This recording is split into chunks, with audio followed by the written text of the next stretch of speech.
গণভোট শুধু আগামী 5 বছরের জন্য নয়, এটি ভবিষ্যৎ বাংলাদেশের রাষ্ট্র ব্যবস্থা ও গণতন্ত্র পুনঃপ্রতিষ্ঠার জন্য প্রয়োজন বলে মন্তব্য করেছেন প্রধান উপদেষ্টার বিশেষ সহকারী অধ্যাপক আলী রিয়াজ। বলেন, নাগরিক হিসেবে সবার দায়িত্ব গণভোটে হ্যাঁ ভোট দেয়া। সোমবার দুপুরে রাজশাহী হযরত শাহ মখদুম কেন্দ্রীয় ঈদগাহ মাঠে বিভাগীয় ইমাম সম্মেলনে প্রধান অতিথির বক্তব্যে এসব কথা বলেন তিনি। আলী রিয়াজ বলেন, রাষ্ট্র কিভাবে পরিচালিত হবে, বিচার বিভাগ, নির্বাচন কমিশন ও দুর্নীতি দমন কমিশন কিভাবে স্বাধীনভাবে কাজ করবে, এসব সিদ্ধান্ত জনগণের ম্যান্ডেটের মাধ্যমেই নিতে হবে। তিনি আরো বলেন, গণভোট নিয়ে কোনো রাজনৈতিক দলের মধ্যে দ্বিমত নেই। মানুষ ভোট দিতে চায়, কিন্তু সেই পরিবেশ বারবার বাধাগ্রস্ত হয়েছে।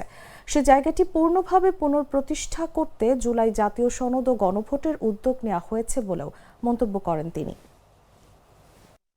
বছরের ক্ষেত্রে 12ই ফেব্রুয়ারি যদি এই গণভোট এর মধ্য দিয়ে ইতিবাচক ফলাফল আসে, যেটা আমরা আশা করছি, যার জন্য আমরা চেষ্টা করছি, যার জন্য আপনাদের সকলের চেষ্টা আছে, তাতে কি হবে?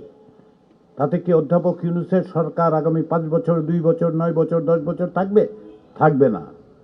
সংখ্যাগরিষ্ঠ দল, সংখ্যালঘিষ্ঠ দলের বিষয় না।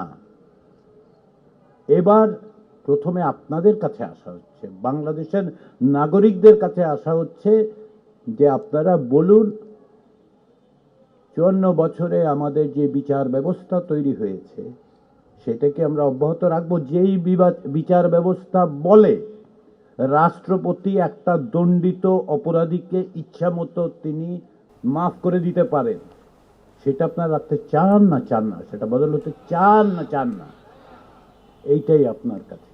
কে করবে সেটা আপনাদের প্রতিনিধিরা করবে। আমার একটা স্মার্ট সিদ্ধান্তে 25% গ্যাসের খরচ কমেছে। ভাবছেন কিভাবে?